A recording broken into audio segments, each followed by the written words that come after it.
Xiao को उसमें familiar feeling आ रही थी क्योंकि उसमें एशियन फिनिक्स का ऑरा समाई था, पर उसकी सोल नहीं थी जिसे वो पुनर्जन्म नहीं ले सकती। शियाओ इससे काफी परेशान हुआ। विच उस फिनिक्स एक के मूल्य को जानती थी कि उसके अंदर मौजूद एसेंस एक डिवाइन ट्रेजर की तरह है। उसने उसे हासिल करने की कोशिश की पर शियाओ ने उसे रोक दिया। विच कहती है कि क्या मेरा फिनिक्स एक को लेना ठीक नहीं होगा जो तुम मुझे रोक रहे हो। वाकई तुम्हारे साथ परेशानी क्या है? शियाओ सोचता है कि अगर आगे चलकर आशा की एक झलक भी हो जिससे मैं एशियन फिनिक्स को जिंदा कर पाऊँ तो मैं इस मौके को गंवा नहीं सकता, इसीलिए मैं इस एक को विच को नहीं दे सकता। विच उसकी चुप्पी देखकर कहती है कि अगर तुम इस फिनिक्स एक को रखना ही चाहते हो तो रख सकते हो, क्योंकि मुझे नहीं लगता कि इसे आसानी से हासिल किया जा सकेगा जिस वजह से तुम इसे लेने का जोखिम उठा सकते हो। और वैसे भी तुम इस एक को अपनी वाइफ को दे सकते हो क्योंकि उसके पास फायर एट्रीब्यूट मौजूद है जिससे वो एक स्ट्रॉन्ग पर्सन बन जाएगी। इसीलिए जब तक तुम 3000 स्टेट में लौट नहीं जाते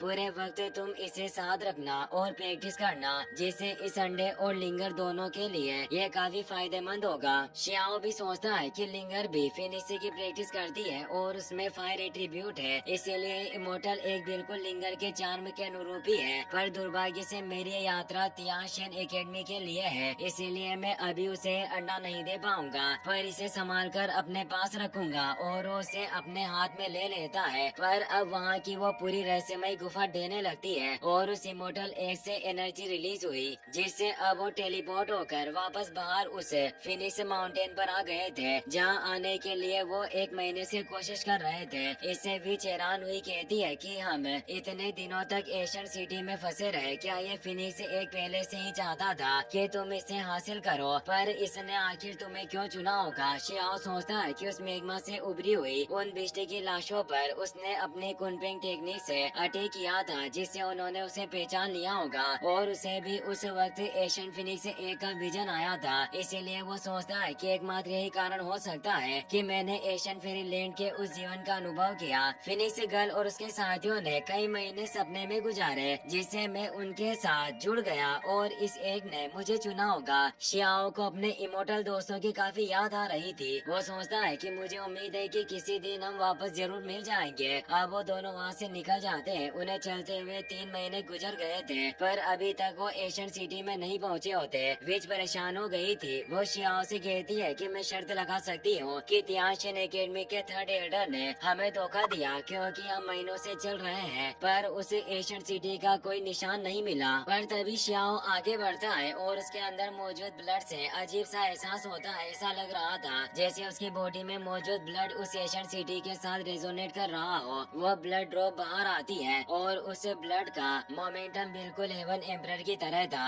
जिसे देखकर भी हैरान थे क्योंकि उसमें दुनिया को नष्ट करने की काबिलियत थी और इसमें पास्ट, प्रेजेंट और फ्यूचर के माध्यम से देखा जा सकता था और उन्हें उसमें अब वो एशियन सिटी नजर आ जाती है। शियाओ सोचता है कि एशियन सिटी मेरे साथ रेजोनेट नहीं हो रही बल्कि इस ब्लड के साथ रेजोनेट हो रही थी, इसीलिए इस ब्लड ड्रॉप का जरूर उस शहर से कोई संबंध होना चाहिए। और अब वो उस ब्लड ड्रॉप को वापस से अपने पास रख लेता है। उसे अब एशियन सिटी की लोकेशन पता चल गई थी। वो बोलता है कि अब हम वहाँ पहुँच सकते हैं। हमें कुछ दिनों बाद का सीन दिखाया जाता है और हम उससे बियॉन्ड वान सिटी का सीन देखते हैं जो ही वो एशियन सिटी होती है जो वाकई काफी मेजेस्टिक लग रही थी। शियाओ और विजय वहाँ पहुँच गए थे। शियाओ कहता है कि एशियन सिटी तो 7 किंग के द्वारा प्रोटेक्टेड थी तो फिर यहाँ कोई क्यों नहीं है? विज बोलती है कि तुम आखिर किस बारे में बात कर रहे हो? शियाओ कहता है कि मैं बस हैरान था और कुछ नहीं है। तुम देख सकती हो कि इस शहर की दीवार स्टार से बनी हुई है और इन दीवारों पर सुप्रीम लेवल के मैजिक सर्कल भी मौजूद है। वास्तव में ऐसा शहर काफी प्रोटेक्टिव होगा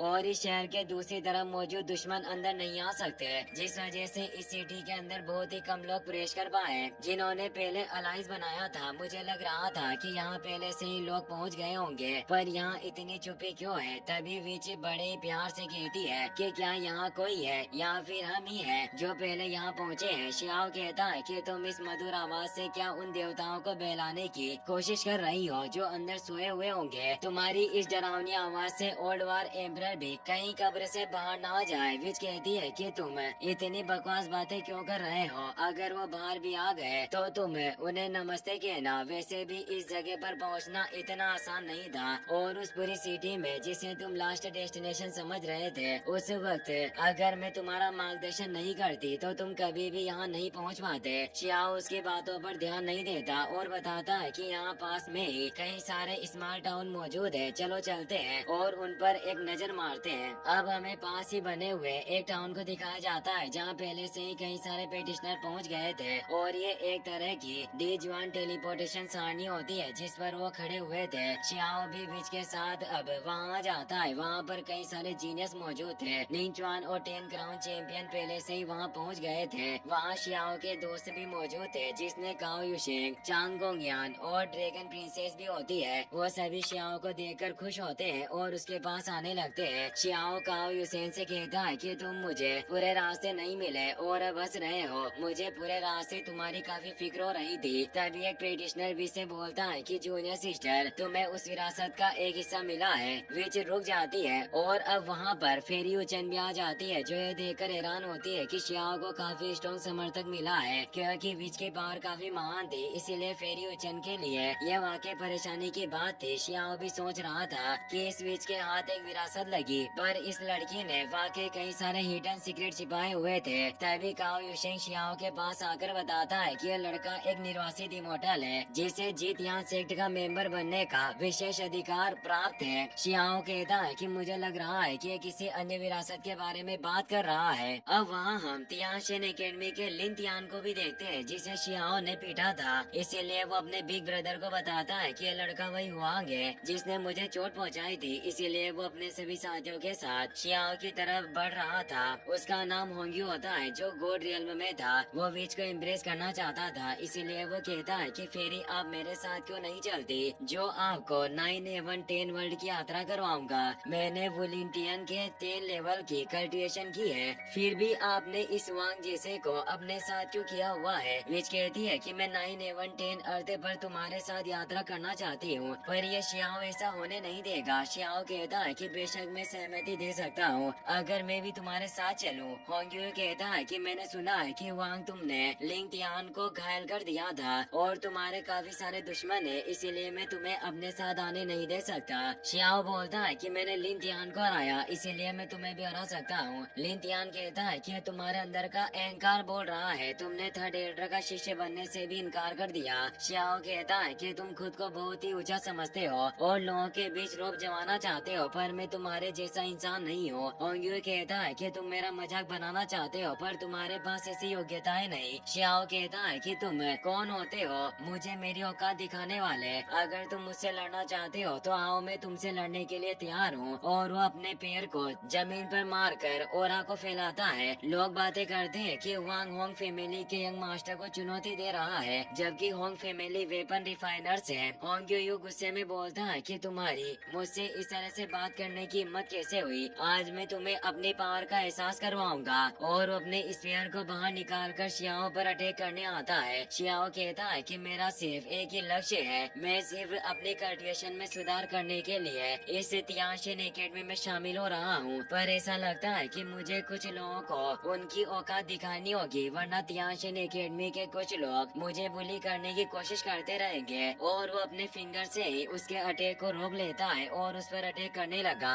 जिससे डरकर होंग्यू दूर हो जाता है और गुस्से में कहता है कि आज मैं तुम्हें अपने होंग फैमिली की पावर का एहसास करवाऊंगा। और उस पर पावरफुल अटैक करने आता है, जिससे उन दोनों के बीच फियर्स फाइट होने वाली थी। पर अब वहाँ थर्ड एल्डर आ जाते हैं जो उन दोनों को रोक देते हैं और कहते हैं कि तुम मेरे इस पुराने महल में आखिर युद्ध कैसे शुरू कर सकते हो। होंग्यू कहता है कि हुआंग हम किसी और दिन फाइट करेंगे। एल्डर कहते हैं कि तुम सभी यहाँ पहुँच चुके हो, इसीलिए अब तुम सभी लोग मेरे तियानशेन एकेडमी में शामिल हो सकते हो। हम अब फ्यूचर में साथ मिलकर दुश्मन से फाइट करेंगे। तभी वहाँ जोर से बेल बजने लगती है जो एक बॉर्डर हॉर्न था जो युद्ध के वक्त बजाया जाता है। सभी इससे हैरान होते हैं और सोचते हैं कि यह हॉर्न का साउंड डेजर्ट के बाहरी इलाके से आ रहा है। क्या वास्तव में अब युद्ध शुरू होने वाला है? शियाओ टेलीपैथी पावर के थ्रू थर्ड एल्डर से बात करता है और उनसे कहता है कि मेरे पास आपको बताने के लिए कुछ महत्वपूर्ण बातें हैं। मैंने इस एशियन सिटी तक पहुंचने के रास्ते में कई सारे विदेशी जीवों का सामना किया जो बाहरी इलाके से अंदर घुस आए थे और उनकी पावर काफी ज्यादा थी। और उन इविल एलियन ने बॉर्डरलैंड के कई सारे लोगों को कंट्रोल किया हुआ है जिन्हें वो हमारे खिलाफ इस्तेमाल इस्तेमाल कर रहे हैं, इसीलिए मुझे डर है कि यह जगह कई सारे खतरों से भरी हुई है। थर्ड एडर कहते हैं कि वांग में अभी हाल ही में कई सारे बदलाव से निपट रहा हूँ, इसीलिए मैं इस मामले पर भी ध्यान दूंगा, पर तुम इन बातों को लीक मत होने देना, वरना सभी लोगों के बीच घबराहट काफी बढ़ जाएगी। शियाओ उनकी बात समझ जाता है। इसी के साथ ये एपिसोड यहीं पर खत्म हो जाता है। वीडियो पसंद आई हो तो अपने दोस्तों के साथ शेयर करना और लाइक करना ना भूलें। Thanks for watching.